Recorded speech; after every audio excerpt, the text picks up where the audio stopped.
And thousands of mourners have gathered in Bahrain for the funerals of anti-government protesters killed in a brutal crackdown.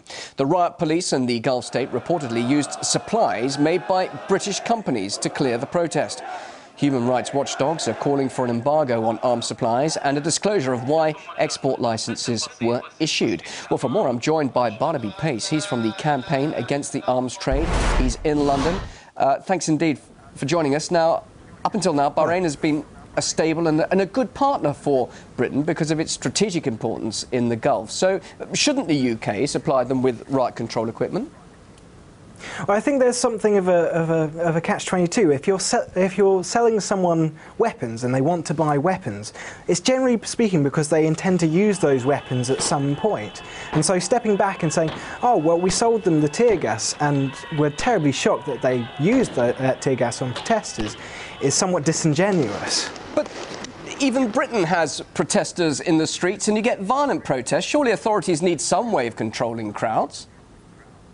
Well, possibly so, but you can see that this was always is going to be possible. We may say that Bahrain was a healthy ally, but we can see across the Middle East that the UK government is selling to repressive regimes all over that this could happen at any point in.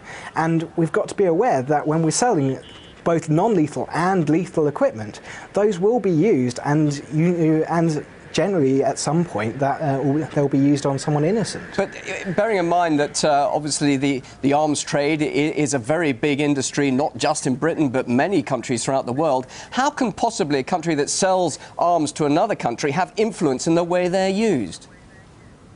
Well, this is the problem, is that once you've handed over the weapons, you have little control over how they're used, but that doesn't mean you can morally justify handing them over in the first place.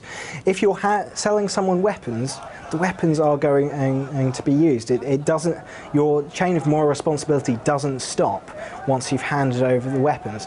And frankly, the UK government needs to seriously reconsider how it approaches arms sales in the first place. Not only have these arms been licensed to be sold overseas in the case of Bahrain, but they are actively promoted as such. The UK government actively promotes arms sales to a number of repressive regimes.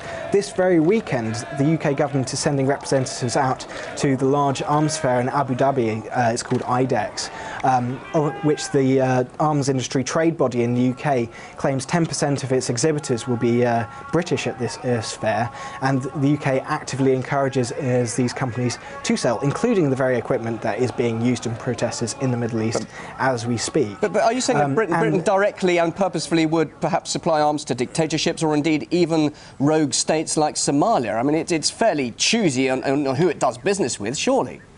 Well, the UK does tend to draw the line at Somalia, but it's not choosy about where it does its business.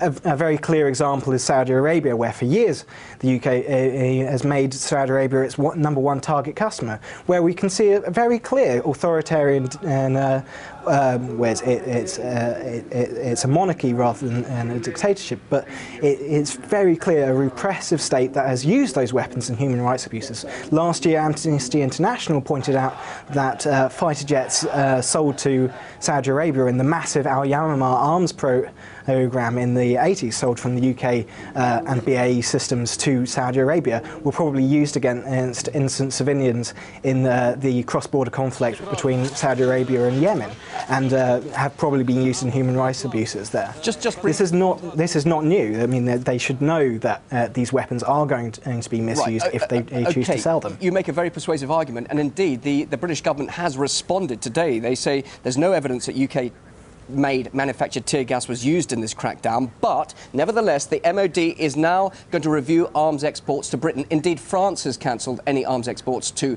Bahrain, so any arms exports from Britain are now being reviewed. What do you make of the response of the British government now? Well, it's certainly late. I mean, I'd rather they placed the embargo on them now and stopped any further shipments going out. But the fact is, as the horse has already bolted, now that they're seeing to the stable door, the weapons are there and they don't go around. They don't go away. The weapons hang around for centuries. They don't go off in 6 weeks' time. They're going to stay there. And the fact is, the UK needs to seriously look at not just whether selling to a specific country is an order, is a good idea, but but how it should be selling arms and if it should be selling arms at all.